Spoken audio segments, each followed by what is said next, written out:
Americans' education system makes people so smart, they don't have time to have kids. They just pay rent for their eggs. Making it, right? Succeeding, making it to med school, passing my boards, and I did all of those things, but that was always front and center. When I was in my 20s, to be honest with you, I was just trying to make my parents proud and have frozen my eggs before I turned 40. Actually, my parents, it was my parents actually who encouraged me to freeze. What's up, guys? This is Super Mike 2164. Make sure you guys press the like, press the share. I want to do this video to highlight a couple points. It's very easy to point out the faults and dysfunctions of other people, which we should, because for some reason, nature, God, Allah has made it hypersensitive for us to see the problems that other people have. But guess what? It's very, very difficult to see.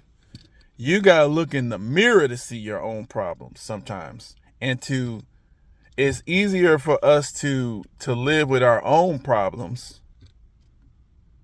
and dismiss how our problems, our dysfunction affects the lives of other people versus, complain about the issues that other people's problems, how they affect us. And, so also I want to deal with the idea of the your truth. My brother Leroy Stanley, he actually was touching on this in our last live that we had. We'll probably touch on this topic a little bit later. I'll try to create another live Wednesday. So anybody who want to come on that one, we can probably do that probably Wednesday or something like that, Wednesday morning. But the your truth thing, see, this is one of the sneakiest. To me, it's a very hard concept to understand, but this helps, I believe, it helps us level up. When they say perception is 9/10 of reality, okay, human beings have been actually given the power to create certain realities. So the fact your actual belief in something can make a lot of stuff true. So when people say your truth, my truth, in a sense that has some validity. It does, because you create a solar system of life around that surrounds you and your decision making and your pattern. You create a truth, and because the simple fact that you believe it, and because you are a source of God-given power, you are a creative being. You literally, as a human being, you are a creative being. So just the fact that you believe a certain thing, it gives it a degree. It makes it true, a lot of it. But at the same time, it's not 100% of reality, because there are factors out of our control. And the thing is, and I'm going to highlight that and listen to Sister Dr. Jennifer. So there's a bunch of points that we're going to go in here, but I want y'all to listen to this. I'm going to play this clip, and I'm going to go back and make a couple quick commentaries. We're going to play her off and on, so because I want y'all to listen to it. First off, she's obviously a very smart, intelligent black woman. She has succeeded in academics, professional, and she's made her parents proud. These are the things that she went for. That was her truth. That was her objective. And she did that. But there's a part of life that's out of our control. If we don't succeed at certain basic biological human functions, then we have failed in a degree. It doesn't mean that everything that we do is wrong. And it doesn't mean that most of everything that we're doing is wrong. It doesn't mean that we're evil. It just means that we did not do this particular subject correctly. That's all. But at the same time, so I'm gonna let you listen to this. Hold on one second. I've frozen my eggs before I turned 40. Actually, my parents, it was my parents actually who encouraged me to freeze my eggs. And I remember being like completely offended by them saying it. I was like, what, you think I can't find no man? What, you think I can't get no man? What you trying to say? I was so offended. I was like, what? And I literally talked to some of my girlfriends telling them this story, like, you'll never believe what my parents told me to do. And they were like, oh yeah, I've frozen my eggs. And I was like, what, huh? Come again? Anyway, long story short, I've done a video on that. So ladies and gentlemen, for the ladies in your life, take a look at that. Egg freezing is really a thing, and it's an important thing for many of us. And I froze my eggs twice before the age of 40. I didn't get a lot of eggs the first time, and then I got more the second time. So I do have eggs in the freezer. I pay egg rent every year, but I've never had children, etc. So I know a lot of you are probably like, well, why have you ever never been married? Let me first start out by just like real talk. You know, I think one of the hardest things about never having been married, being over the age of 40, etc., is I've always been afraid of what people think about that. And maybe it's not the thing you're thinking about, right?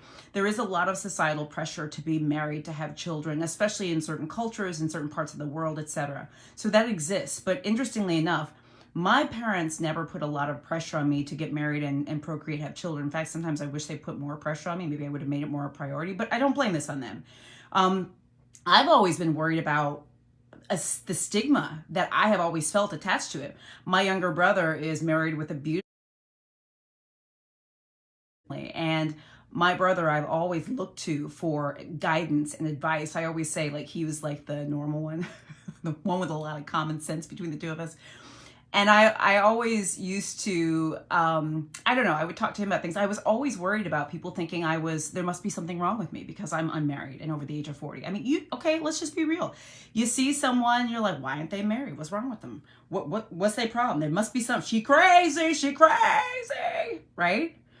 Is that not something that people wonder about or worry about? And yes, sometimes. And I'm not putting everybody under the bus, but I'm just saying that is something I have always been worried and bashful about. Are people going to think there's something wrong with me? And well, shoot, there might be. I don't know, but I don't want that. The other thing is, you know, sometimes people have opinions. Well, oh, you must be picky. Oh, you must this, you must that. And, you know, what I worried about and what I have always been sensitive to with not being married and being over the age of 40 were those things, those thoughts from other people. Why isn't she married? What's wrong with her? She must not be picking right. Well, you know, and I get it. I don't blame people for wondering. And I'm not saying everyone has those thoughts, but I know some might. And that has always been rough for me. So why am I not married? All right. I'm going to tell you the answer, but let me just tell you what I was doing and where my mind was, because this I think is a big thing. You know, when I was young. If you notice, she said her parents encouraged her to preserve her eggs. So you got eggs on ice. Her friends got eggs on ice. Why are you saving your eggs? What does that do? Why? What was the motivation? Because women have a biological time. And they have a pressure on them that is exerted by God, right? This is because, now, you know, we can call this supreme being, whatever the creative force, whatever our truth tells us to call it. And a lot of times, I don't think God minds that much. But the thing is, you're still going to have to deal with that biological truth. And after all of your moralizing, after all of your intellectually philosophizing about what's right, what's wrong, at the end of the day, if the answer does not equate you putting your family, see, your eggs are your family. You know, your sperm and your health are your family line. If you love yourself, if you loved your parents, if you loved your lineage, you would preserve and continue that lineage.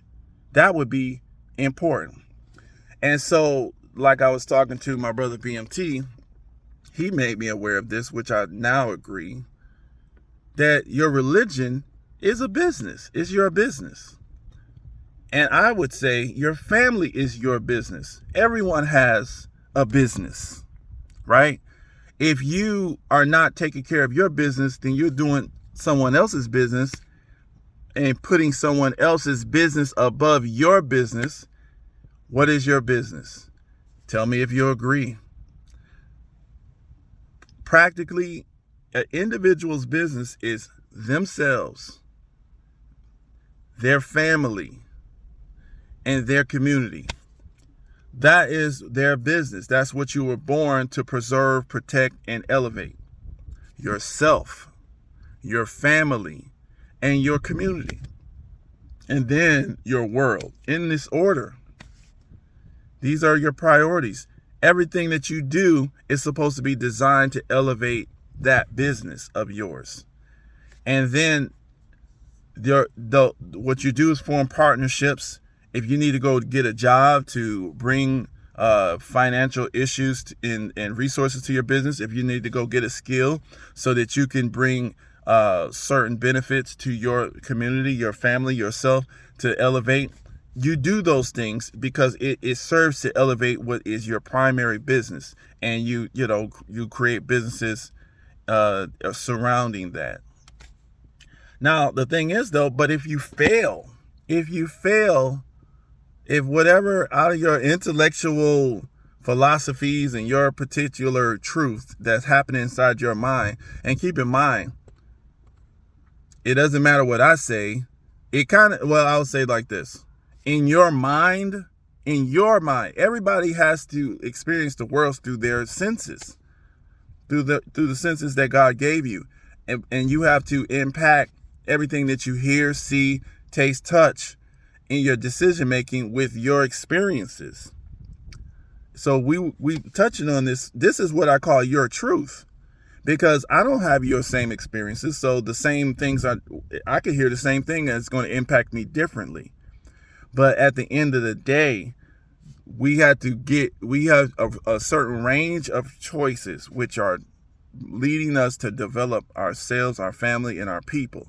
If you don't do that, then that particular instance you're not successful. You see, and just because you do a lot of stuff right, there are certain key points that hurt you more than others. If you don't know how to keep a family together, you gotta learn that. Otherwise, you're not going to be successful in this universe. Your lineage is going to die out. Oprah Winfrey, she never had children. She's rich. She's a very rich black woman. But in 100 years, who's going to remember her? Maybe they do remember her, but she doesn't have any children. She's not going to have any lineage researching her ancestry. And 400 years, like right now, you go on Ancestry.com. You look at your DNA lineage. You're looking at your lineage. You want to know. You want to track your lineage. It doesn't matter if your parent was maybe a crackhead, or maybe your parent was a prostitute, or your parent was a teenage mother, or your parent was a slave, or your ancestor was whatever they were, down there in Brazil and Africa, or maybe they were in Ireland, they were white. You're looking for that because you're interested in your line, and how your lineage connects into the development of human endeavors. And if you particular in your individual life, you sit up here and you get successful, but you don't have anybody to pass your success down to. Your family fights hard to contain and protect land, resources. Who are they going to pass that on to? What group of children, of people, are you going to teach directly to pass on the values, the system, order, and instructions that you have learned in your life?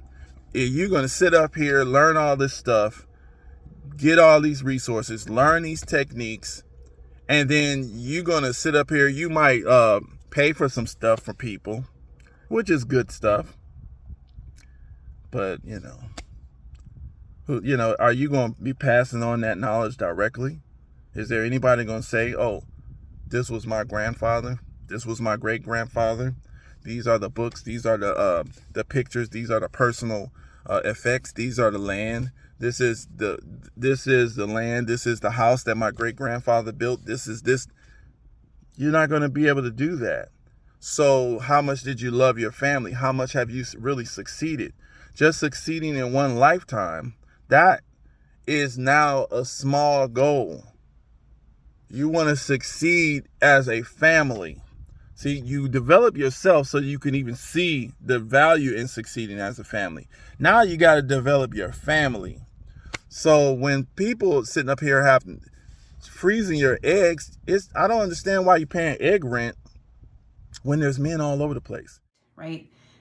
Succeeding, making it to med school, passing my boards, and I did all of those things, but that was always front and center. When I was in my 20s, to be honest with you, I was just trying to make my parents proud and to become something, because I honestly was truly afraid that I wouldn't be. That was something I worried about. And you know what? I didn't take dating very seriously. I dated in med school. I dated people in med school. I didn't take it very seriously. In my 30s, I still was that way through half of my 30s. But what happened was, around the time I started freezing my eggs, my latter part of my 30s, I actually started panicking about the fact that I wasn't married. And I remember specifically talking to my mom being like, why didn't I take this seriously? Why didn't I make better decisions? And I started thinking back to all the guys I dated being like, oh, should I go back? Maybe he was one. Why didn't I, and I tortured myself. Crucified myself because I said, how could you not have taken this seriously? What did you do? You let all this time pass and now you're almost 40, and what the flip? How did we get here? Because all of a sudden I was approaching 40 and my parents were like, you need to freeze your eggs. I was like, ah. And I was really hard on myself during that time. I really, really was hard on myself. I was remorseful. I was regretful.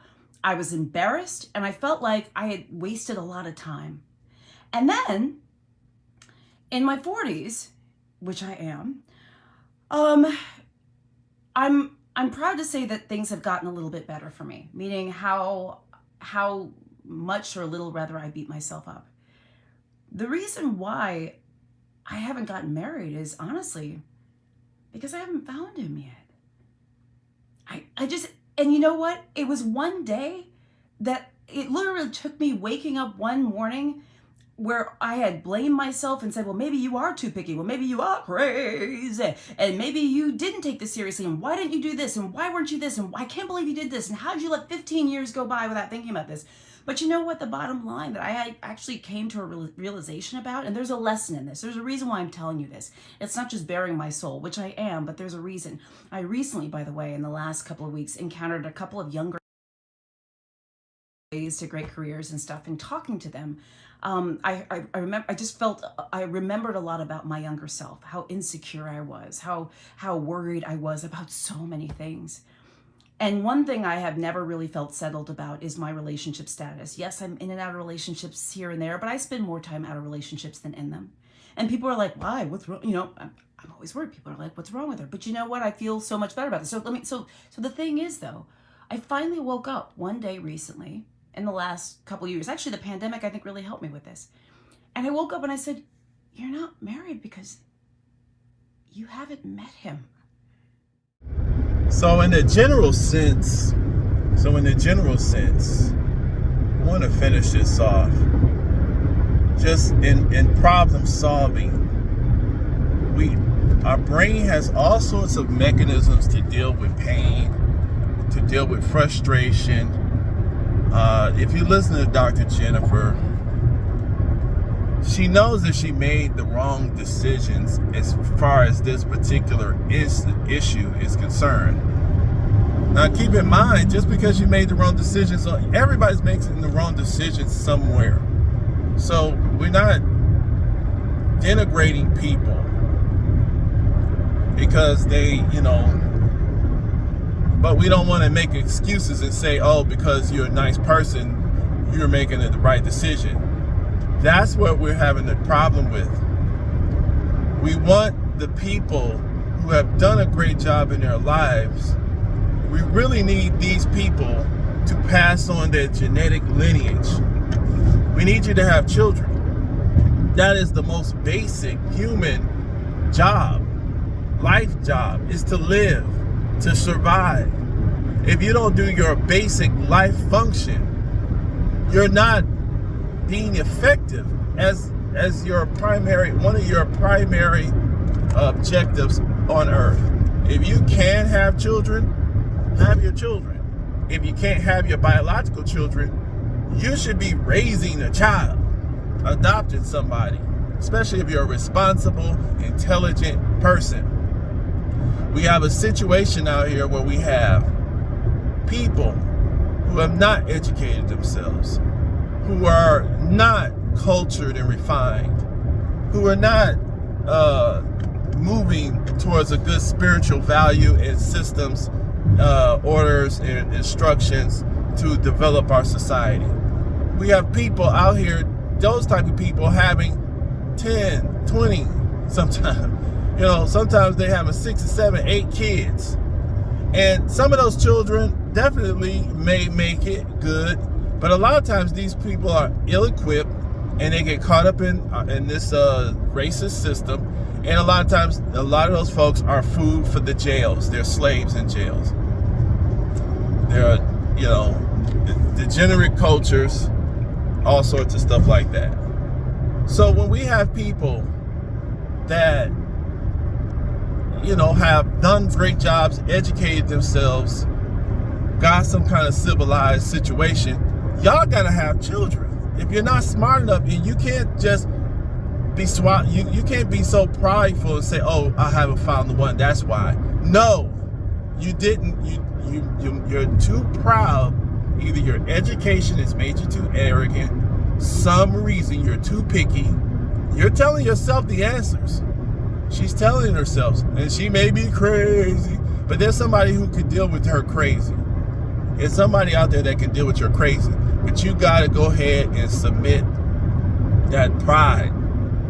And these key issues that a lot of our black women have a serious problem with hearing. This trigger word is called submission, and men need to submit to what is right. But everyone must submit to what is true and what is right.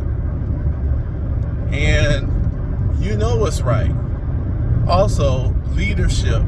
You gotta let that man do his job. He can't be the woman. The woman and the man should not be competing for the same position. That's insane. It's like why would we hire a cook and a dishwasher, but both of them want to cook? That don't make no damn sense. Who's gonna wash the dishes? But both of them want to wash the dishes. Who's gonna cook? So this is what I'm saying. This is what I'm saying. So, I just want you to know, what everybody thinks about this. This is a serious problem. These educated people are so damn smart, they're stupid. You're so damn smart. They've confused you with all the situational ethics. They've confused you with all of these different weird concepts, but they haven't. You're not rooted in biological fact. Even though you're a doctor, even though you're a nurse, a scientist, or whatever you are, you believe, and you're not that thing. You're a human being. You're a human woman. You're a man. That's what you are. Those other things are just your professions. Your identity is a human being. And your basic human function is to be fruitful and multiply. Survive. That's your basic function. Everybody's supposed to do that. If you don't survive, then you're wiped off of the planet. So we don't need that lineage falling off the planet. So guys, do the job. Go ahead, go back to those people, talk to them single guys that you was with, and go ahead and make it happen. Stop the bullshitting. Make it happen. Stop all that silly shit. Go ahead, get back with them women. Swallow your pride. Stop worrying about arguments. Some of y'all gonna argue, so what? Y'all need to learn how to deal with arguments. Some of y'all trip, go crazy just because you have an argument with somebody. Shout out to my brother, Speech. I watched the Speech podcast, Brother Speaks podcast. Y'all go check him out. You know, he was talking about the Derek Jackson thing. You know, at the end of the day, everybody comes with a set of problems. The Derek Jackson and Danae Jackson, if a man is cheating, that's this man's set of problems. This woman, you better know how to deal with that man's set of problems. Because the thing is, if you break up with people once you done connected on a spiritual level, especially once you had children, but even if you did have a connection with them and have children, but if you connected with them on a spiritual level and y'all was a serious item where y'all really engaged and shared spiritual essence with each other, that person is going to be a part of your life mentally until you pass away. You're going to think about them when you pass. You're going to think about the decision making that you had with that person. So those are the type of stuff y'all got to understand. Like, these people are your partners. Okay, these people have their issues.